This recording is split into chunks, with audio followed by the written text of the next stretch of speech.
Allez, là c'est littéralement les derniers mètres et j'ai une réflexion intéressante que je voulais vous partager. Hier soir je discutais au refuge avec des gens que j'ai doublés dans la montée, donc c'était un couple, et ils me disent bah voilà, on a mis 4 heures, machin, donc moi j'avais mis bien moins quand même, j'avais mis 2h20, et je leur dis mais c'est normal, souvent quand on est tout seul on va un peu plus vite. Et en fait, regarde, ça dépend des degrés.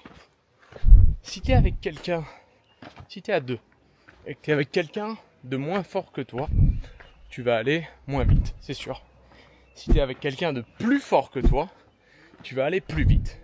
Donc, indépendamment de ton niveau, parce que je suis pas un randonneur extraordinaire du tout, mais indépendamment de ton niveau, tu t'améliores forcément en étant avec quelqu'un de plus fort que toi.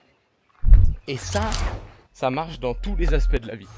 Tout seul, tu vas à un rythme qui est bon, qui est optimal par rapport à toi, mais presque, tu peux pas tout seul te sortir, même si je me suis vraiment envoyé, regarde mon t-shirt, mais même si je me suis vraiment envoyé, tu peux pas te sortir non plus de ton classement ou de ton degré plutôt habituel. Et tu peux pousser un peu, mais pas non plus à l'extrême.